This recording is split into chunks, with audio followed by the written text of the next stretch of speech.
Hello everyone, welcome to mayor about by. This is Shivani ma'am. So guys, आज के session में हम लोग स्टार्ट करने वाले हैं आपका NCERT questions practice from your human health and disease. So guys, आज मैंने आप लोगों के लिए जितने भी क्वेश्चन सेलेक्ट किए हैं वो सारे के सारे क्वेश्चन एनसीईआरटी बेस्ड ही हैं। सो मेक श्योर एक एक क्वेश्चन का आंसर आप लोग बहुत अच्छे से मेमोराइज करें। चलो, अब हम फर्स्ट क्वेश्चन से स्टार्ट करते हैं। अब देखना जरा फर्स्ट क्वेश्चन हम लोगों को क्या बोलता है। या The first question says, what are the various public health measures? What are the various public health measures which you would suggest as safeguard against infectious disease? The infectious disease से safe रहने के लिए कौन कौन से health measures आप लोगों को यूज करने चाहिए, एक सजेशन आप लोगों को देना है। द कॉमन प्रिवेंटिव मेजर, सबसे पहले कि हर एक इंडिविजुअल को इन्फॉर्मेशन होनी चाहिए कि जो भी कोई उनके पास में, कोई इनके कांटेक्ट में जो इंडिविजुअल है, उसको जो डिसीज है वो कम्युनिकेबल डिसीज है या फिर नॉन कम्युनिकेबल डिसीज है। इंडिविजुअल्स को आइसोलेशन के बारे में पता होना चाहिए कि जो भी इन्फेक्टेड पर्सन है उनके साथ उनको एक डिस्टेंस मेंटेन करके रखनी है ताकि जो इन्फेक्शन के चांसेस है वो कम से कम हो पाए। नेक्स्ट आता है हमारा वैक्सीनेशन। वैक्सीनेशन के बारे में लोगों को इन्फॉर्मेशन होनी चाहिए कि वैक्सीनेशन के क्या क्या बेनिफिट्स हैं, किस किस मेडिसिन के, किस किस डिसीज के अगेंस्ट हम लोग वैक्सीन लगवा सकते हैं, ये सारी इन्फॉर्मेशन होनी चाहिए। The next one is sanitation. Sanitation condition should be improved to avoid infection from polluted water, contaminated food, irradiation of vectors. Vectors से irradiation को maintain करना। जितने भी vectors है, जैसे कि कोई भी disease है तो disease आपकी airborne भी हो सकती है या फिर water droplets के थ्रू भी हो सकता है। किसी भी मीडियम के थ्रू जो वो disease आपकी बॉडी के अंदर आ रही है उस वैक्टर को मेनली होता है कि उस वैक्टर को हम लोग डिस्ट्रॉय करके रखें। The next one is sterilisation. Patient surrounding and articles of use should be completely sterilized as to reduce the chances of infection। मतलब कोई भी infected person है उसके सराउंडिंग में, उसके आसपास के environment में जितने भी आर्टिकल्स वहाँ पे हैं उन सभी आर्टिकल्स को एक प्रॉपर वे में स्टेरिलाइज करना बहुत जरूरी होता है। एंड दिस फर्स्ट क्वेश्चन आप लोगों को बहुत अच्छे से क्लियर हो गया होगा। सो फर्स्ट क्वेश्चन हम लोगों को क्लियर है। Let's move on second question. तो भी देखो सेकंड क्वेश्चन हम लोगों को क्या बोलता है, in which way has the study of biology help us to control infectious disease. Infectious disease का मतलब ये होता है वो डिसीज जो एक पर्सन से दूसरे पर्सन में इन्फेक्ट हो सकती हैं, फिर ट्रांसफर हो सकती हैं। तो उनको स्टडी करने के लिए study of biology help us to control infected. किस वे में हम लोगों को, कि हमें पता होना चाहिए कि जो ये पर्टिकुलर इन्फेक्टियस डिसीज है ये किस पैथोजन के थ्रू ट्रांसफर हो रही है, उसकी पूरी हम लोगों को स्टडी होनी चाहिए। इसके कौन कौन से होस्ट होते हैं, जैसे कि मलेरिया के बारे में हम लोगों को पता है मलेरिया के दो होस्ट होता है, एक ह्यूमन से intermediate host and the first one is female Anopheles. उनका मैकेनिज्म क्या है डिसीज को ट्रांसमिट करने का, प्रोटेक्टिव मेजर्स आप लोग क्या क्या यूज कर सकते हैं, उसके लिए सुटेबल मेडिसिन क्या क्या होनी चाहिए, एंड आप लोगों को वही अगेन वैक्सीनेशन के बारे में इंफॉर्मेशन होनी चाहिए। तो हम लोगों ने इन्फेक्टियस डिसीज को कंट्रोल करने के लिए पढ़ा कि इन्फेक्टियस डिसीज को कंट्रोल कैसे कर सकते हैं, उसकी स्टडी की। तो इसने हमें कैसे हेल्प किया इन्फेक्टियस डिसीज को कंट्रोल करने में, जब हमने बायोलॉजी को स्टडी किया। Clear second question. Third question देखो, how does the transmission of each of the following disease take place. यहाँ पे आपको 4 डिफरेंट डिसीज के नाम दिया हुआ है। अब इनका आपको ट्रांसमिशन बताना है किसके through. Transmission in the sense आप लोगों को यहाँ पे पॉजिटिव एजेंट बताना है। तो सबसे पहले आती है हमारी अमीबॉयसिस। अमीबॉयसिस का हम लोगों को पता है इसका पॉजिटिव एजेंट कौन होता है, आपका एंटामीबा हिस्टोलाइटिका। ट्रांसमिशन क्या होता है, ट्रांसमिशन होता है ingesting cyst with food and water. और सिस्ट आपका कौन कैरी करता है, आपका हाउस फ्लाई कैरी करता है, फूड और ड्रिंक्स में आपके जाके स्टैंड आउट होता है। तो ऐसे ये आपकी बॉडी के अंदर एंडामीबा हिस्टोलाइटिका ट्रांसफर हो सकता है। सेकेंड डिसीज आती है मलेरिया। मलेरिया का सबको पता है प्लाज्मोडियम होता है। प्लाज्मोडियम कैसे ट्रांसमिट होता है, by the help of female Anopheles mosquito. Female Anopheles अपने स्पोरोसाइट्स को इंजेक्ट करता है along with saliva with sucking blood. Next आती है एस्कैरियसिस। एस्कैरियसिस लुम्ब्रिकॉइड्स के थ्रू होता है। ट्रांसमिशन वही again contaminated food and water के थ्रू होगा। निमोनिया, स्ट्रेप्टोकोकस निमोनिया या फिर हीमोफाइलस इन्फ्लुएंजा। ट्रांसमिशन स्प्यूटियम के थ्रू हो सकता है, ड्रॉपलेट्स के थ्रू हो सकता है या फिर पेशेंट के एरोसॉल के थ्रू हो सकता है। तो ये सारी चीजें आप लोगों को क्लियर होनी चाहिए। इसी टाइप के क्वेश्चन आपके एग्जाम में भी आ सकते हैं। Next question, What measures would you take to prevent waterborne disease? Waterborne disease मतलब वो डिसीज जो जनरली वाटर के थ्रू आपकी बॉडी के अंदर ट्रांसमिट हो रही है, तो उनको प्रिवेंट करने के लिए आप क्या क्या प्रिवेंटिव मेजर्स यूज कर सकते हैं? सबसे पहले आप लोगों को कॉन्टामिनेटेड वाटर से एक डिस्टेंस मेंटेन करके रखनी है। इट मीन्स आप लोगों को एकदम क्लीन ड्रिंकिंग वाटर आपको पीना है। Periodic cleaning and disinfection of water reservoirs, pools and tanks, इन सब का प्रॉपर क्लीनिंग होना चाहिए। सैनिटरी कंडीशंस प्रॉपर होनी चाहिए। जितना भी आपके आसपास में गार्बेज है, सीवेज, उसका प्रॉपर एक टाइमली डिस्पोजल होना बहुत जरूरी होता है। क्लियर? 4 क्वेश्चन।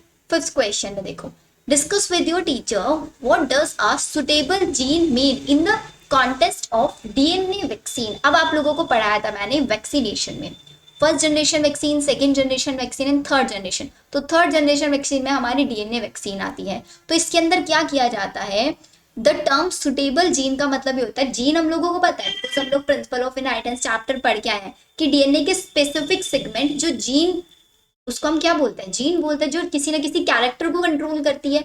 तो term suitable gene refers to that specific segment of DNA which forms immunogenic protein, मतलब आपके डीएनए का एक स्पेसिफिक सीक्वेंस जो एक इम्यूनोजेनिक प्रोटीन को सिंथेसाइज कर रहा है। सच जीन, ऐसे जीन की हम क्लोनिंग कराएंगे, बायोटेक हम लोग पढ़ चुके हैं, फिर उसको एक वेक्टर के साथ इंटीग्रेट कराएंगे with the help of DNA ligase and उसको इंट्रोड्यूस करा देंगे किसी भी एक इंडिविजुअल की बॉडी के अंदर to be immunise for certain disorders, particularly vaccine against the pathogen. मतलब एक टाइप से हम देखो क्या कर रहे हैं, कोई भी हम लोगों ने एक ऐसा डीएनए लेंगे, डीएनए की कोई ऐसे सीक्वेंस, कोई ऐसा जीन जो कि पर्टिकुलर इम्यूनोजेनिक, मतलब एक टाइप से आर्टिफिशियल एंटीबॉडीज बनाने का काम करेगा। फिर उसी को लेंगे, एक फैक्टर पहले उसकी क्लोनिंग करा लेंगे, क्लोनिंग हम लोगों को पता है, फिर उसको एज अ वैक्सीन हम इंडिविजुअल्स को देना शुरू कर देंगे। क्लियर ये चीज? बताओ। चलो इतना क्लियर है। अब हम चलते हैं आपका नेक्स्ट क्वेश्चन पे। अब नेक्स्ट क्वेश्चन क्या है, name the primary and secondary lymphoid organ क्या होता है।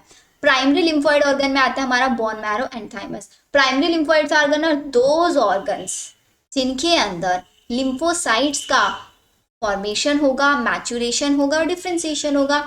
फिर ये सारे प्रोसेस होने के बाद प्राइमरी लिम्फोइड ऑर्गन से वो माइग्रेट कर जाएंगे कहाँ पे, सेकेंडरी लिम्फोइड ऑर्गन्स के पास, जहाँ पे जाके वो अपनी एंटीजेनेसिटी दिखाएंगी, मतलब किसी एंटीजन के साथ बाइंड करेंगी। तो इस सेकेंडरी लिम्फोइड ऑर्गन में कौन कौन आएगा, हमारा स्प्लीन आएगा, लिम्फ नोड आएगा, टॉन्सिल्स आएगा, pairs patches of small intestine या फिर अपेंडिक्स।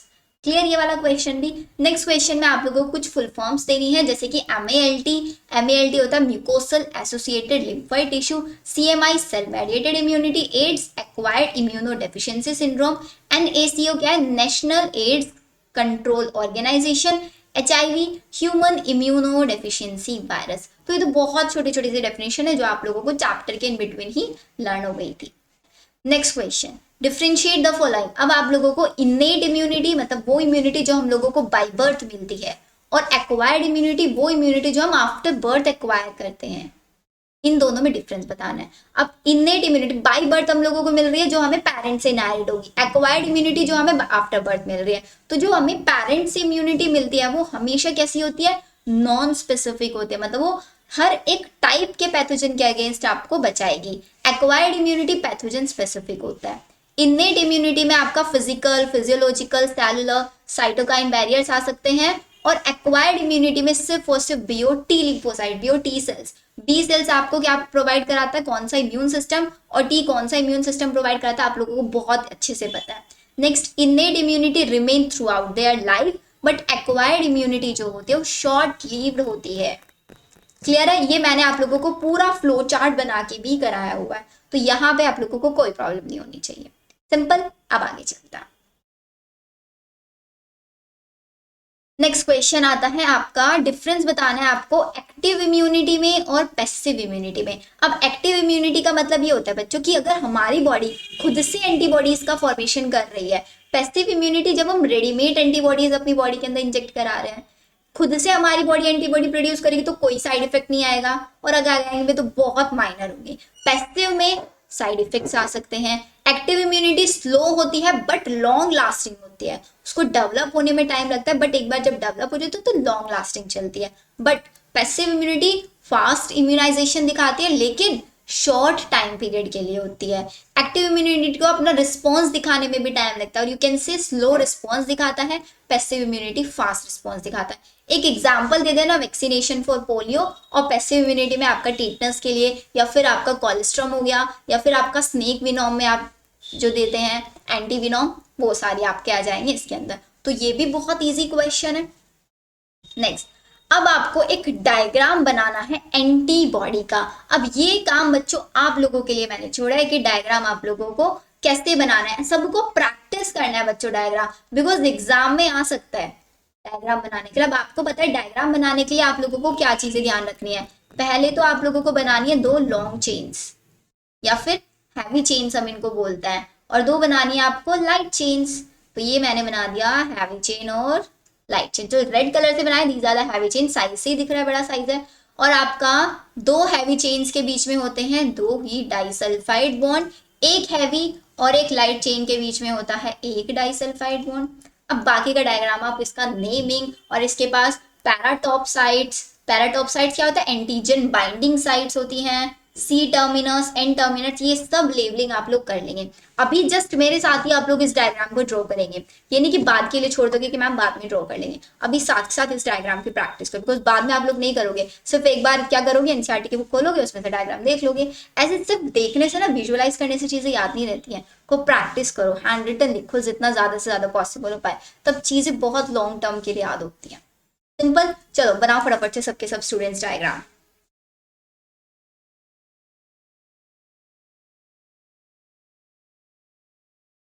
बना, चलो अब नेक्स्ट क्वेश्चन पे चलते हैं हम लोग। Next, what are the various routes by which transmission of human immunodeficiency virus take place? मतलब अब आपसे ये पूछ रहे हैं कि एचआईवी वायरस का जो इन्फेक्शन है वो कैसे कैसे हो सकता है। सबसे पहले आपका ब्लड के थ्रू ट्रांसफ्यूजन हो सकता है इसमें, या फिर blood products by sharing needles का, कि अगर आप क्या कर रहे हैं कि इन्फेक्टेड पर्सन से निडल शेयर कर रहे हैं, उस केस में हो सकता है। जनरली ड्रग एब्यूजर्स के केस में बहुत ज़्यादा कॉमन पाया जाता है, या फिर सेक्सुअल कांटेक्ट हो रहा है आपका किसी इन्फेक्टेड पर्सन के साथ, या फिर मदर से चाइल्ड में भी प्लेसेंटा के थ्रू भी ये एचआईवी वायरस पास ऑन हो सकता है। Then next question, what is the mechanism by which AIDS virus cause deficiency in the immune system of the infected person? Mechanism आप लोगों को बताने कि कैसे जो एड्स का वायरस है, मतलब एचआईवी वायरस है, वो इम्यून सिस्टम को वीक बना देता है, ऐसे आपको समझाना है। अब आपको पता है एचआईवी वायरस के ऊपर कुछ स्पाइक्स लगे होते हैं ग्लाइकोप्रोटीन 120 के बने हुए, उन स्पाइक्स को रिसेप्ट करने के लिए CD4 रिसेप्टर्स की जरूरत होती है, और वो CD4 रिसेप्टर्स सिर्फ किसके पास होता है, मैक्रोफेजेस और हेल्पर टी सेल्स। तो उन्हीं दोनों को जाता है, और ये दोनों के दोनों सेल्स ही हमारे रिस्पॉन्सिबल होता है इम्यून सिस्टम को डेवलप कराने के लिए। अब देखो हमारी एनसीईआरटी क्या लिखती है, वायरस करता है एंटर होता है आपके मैक्रोफेजेस में after getting into the body of individual where RNA forms viral DNA. Because मैंने आपको बताया था सिंगल स्ट्रैंडेड वायरस जो एक रेट्रो वायरस है, सिंगल स्ट्रैंडेड आ रहा है, तो 2 आरएनए इसके पास प्रेजेंट होता है, इसके पास 2 एंजाइम्स होता है, रिवर्स ट्रांसक्रिप्टेज और इंटीग्रेज। रिवर्स ट्रांसक्रिप्टेज की हेल्प से क्या करता है, अपने आरएनए को डीएनए में कन्वर्ट कराता है, फिर उस डीएनए को ह्यूमन डीएनए के साथ इनकॉर्पोरेट कराता है with the help of integrase enzyme, और डायरेक्टली वायरल की बहुत सारी कॉपीज बनाने लग जाता है। फिर जो नया क्लोन वायरस बनेगा, वो क्लोन वायरस बॉडी से एक्सोसाइटोसिस, सेल से एक्सोसाइटोसिस करेगा, एक्सोसाइटोसिस करने के बाद आसपास की जितनी भी सेल्स है उनको अटैक करना शुरू कर देगा। इस वे में ये किसी भी इंडिविजुअल के इम्यून सिस्टम को अफेक्ट कर सकता है। Simple question. चलो नेक्स्ट क्वेश्चन देखो, how is a cancerous cell different from a normal cell. ये भी बहुत इजी क्वेश्चन है, डिफरेंस की फॉर्म में इस क्वेश्चन को आप लोग लिखना। कैंसरस सेल्स के अंदर क्या होता है, कॉन्टेक्ट इनिबिशन नहीं होता है, नॉर्मल सेल में कॉन्टेक्ट इनिबिशन होता है। कैंसरस सेल के अंदर क्या होता है, अनकंट्रोल्ड सेल डिवीजन होता है, जबकि नॉर्मल सेल में अनकंट्रोल्ड सेल डिवीजन नहीं होता। कैंसरस सेल्स कैसी होती हैं, कैंसरस सेल्स इमॉर्टल होती हैं, और नॉर्मल सेल्स हमारी मॉर्टल होती हैं। ये 3-4 डिफरेंसेस आप लोग लिख देना सफिशिएंट है। इसके साथ साथ जो मैंने आपको टीलोमरेज एंजाइम वाला बताया वो भी आप लिख सकते हो, कि हमारी जो नॉर्मल सेल होती है उसमें टीलोमरेज एंजाइम जो आपका मेंटेन करके रखता है टीलोमरेज सीक्वेंस को, इनएक्टिव होता है, बट कैंसरस सेल में वो एक्टिव रहता है, जिसकी वजह से टीलोमरेज सीक्वेंस कॉन्टिन्यूअसली मेंटेन रहती है, सेल की कभी एपोप्टोसिस नहीं होती। एक पॉइंट ये भी आ जाएगा कि कैंसरस सेल्स जो होती है उनके अंदर एपोप्टोसिस हो सकता है, सॉरी नॉर्मल सेल में एपोप्टोसिस, कैंसर सेल में नो एपोप्टोसिस या फिर प्रोग्राम्ड डेथ। सिंपली लिख सकते हो आप लोग इस डिफरेंस को।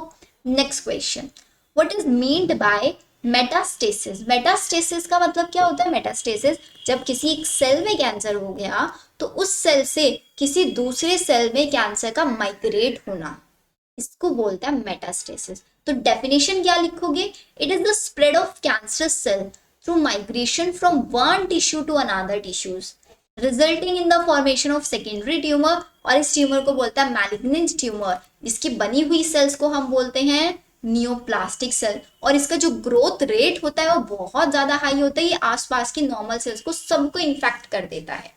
तो इस प्रोसेस को हम बोलते हैं metastasis. Next question, list the harmful effects caused by alcohol and drug abuse. Alcohol और ड्रग्स के आपको कुछ हार्मफुल इफेक्ट्स बताने हैं। सबसे पहले ये आपके नर्वस सिस्टम को अफेक्ट करता है जिसकी वजह से आपकी judgement power, will power, self control, visual problem, ये सब अफेक्ट हो जाती है। ये आपका पेप्टिक अल्सर, गैस्ट्रिक कार्सिनोमा, इन सब को भी इफेक्ट करता है। It also affect liver, hepatitis, liver failure, liver cell से कार्सिनोमा, इन सब को अफेक्ट कर सकता है। रेकलेस बिहेवियर हो सकता है, वेंडलिज्म, वायलेंस, आइसोलेशन, डिप्रेशन, ये सारी कंडीशन। इसके साथ साथ अगर आप ड्रग्स इंट्रावीनसली ले रहे हैं तो आपके अंदर एड्स और हेपेटाइटिस बी के इन्फेक्शन के चांसेस बढ़ जाएंगे। आपका नर्वस सिस्टम डैमेज हो सकता है, लीवर के अंदर साइरोसिस हो सकता है। And what is cirrhosis? जब लीवर के अंदर फैट एक्यूमुलेट होने लग जाता है बहुत ज्यादा अमाउंट में, उसको बोलते हैं cirrhosis. Then next question, do you think that friends can influence one to take alcohol? If yes, how may one protect himself और herself from such an influence? मतलब कोई भी एक फ्रेंड आपका आपको इन्फ्लुएंस कर सकता है ड्रग्स या अल्कोहल के लिए। अगर आप अपने आप को बचाना चाहते हैं, how may one protect himself from such N, ऐसे इन्फ्लुएंसेस से आप अपने आप को कैसे बचा सकते हैं? आपका कोई भी फ्रेंड है, अगर उनको ऐसा कोई एडिक्शन है, आप उनको अवॉइड कर सकते हैं। या फिर experimental use of alcohol for curiosity and pressure, इन सबको भी आप अवॉइड कर सकते हैं। तो ये सिंपल से, तो बहुत नॉर्मल से क्वेश्चन आप लोग इजीली आंसर कर सकते हो। Next question, why is that once a person start taking alcohol और drug it is difficult to get rid of this habit? अगर कोई इंडिविजुअल अल्कोहल या ड्रग लेना स्टार्ट कर देता है तो उसको इसकी हैबिट से रिड पाना, मतलब इस हैबिट से छुटकारा पाने में टाइम लग जाता है।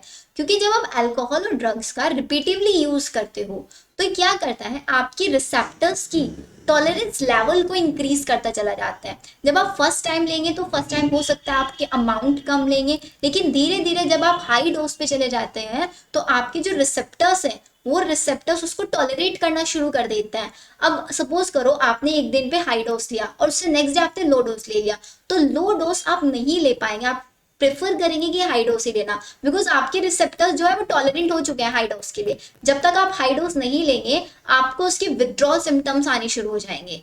उन विथड्रॉल सिम्टम्स से बचने के लिए आप लोग फिर से हाई डोज लेंगे। ऐसे ये प्रोसेस रिपीटिवली मोड में जब चलता है, इसी को हम बोलते हैं कि कोई इंडिविजुअल एडिक्ट हो चुका है किसी चीज से, कोई इंडिविजुअल एडिक्ट हो चुका है। सो एडिक्शन की वजह से, addiction drive the people to consume more, knowing that their use make them destructive, it is difficult to get rid of this habit. इस टाइप का क्वेश्चन आता है तो आप ऐसे आंसर प्रॉपर वे में लिख सकते हैं।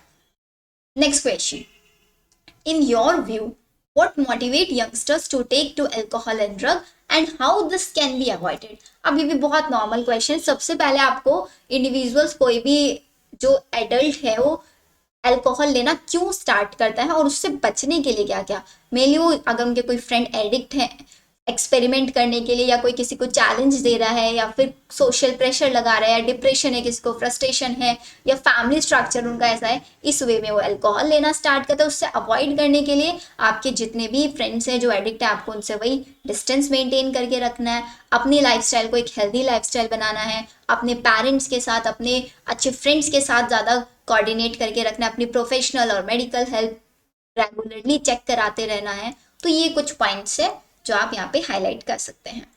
तो यहाँ पे हम लोगों के बच्चों फिनिश हुए NCERT questions from human health and disease. बहुत छोटा सा चैप्टर है एंड इजी चैप्टर भी। आप लोगों, जैसे आप ही लोगों ने बोला मैं, हम लोगों को सबसे easy chapter human health and disease लगता है, तो उसके क्वेश्चन भी इतने ईजी आते हैं। तो अभी तो बच्चों देखो हम लोगों ने आपके किए हैं सारे एनसीईआरटी बेस्ड क्वेश्चन। जैसे हमारा एक बार एनसीईआरटी सीरीज फिनिश हो जाएगी, उसके बाद मैं आप लोगों के लिए इसमें जितने भी प्रीवियस ईयर क्वेश्चंस आए उन सबको भी इन्वॉल्व करेंगे, ताकि आप लोग ज़्यादा से ज़्यादा प्रैक्टिस कर पाए और अपने टर्म एग्जाम से और अच्छे से अच्छा प्रिपेयर करें। ठीक है, so see in the next class. Next class में आप लोगों को मिलेगा बायोटेक एंड इट्स एप्लीकेशन का वीडियो। उससे बाद हम लोग इवोल्यूशन पे आएंगे एंड इवोल्यूशन के बाद हम लोग माइक्रोब्स इन ह्यूमन वेलफेयर। सिर्फ 3 चैप्टर्स हम लोगों के रह गए हैं। सिंपल। चलो मिलते हैं नेक्स्ट वीडियो में। Okay, bye bye.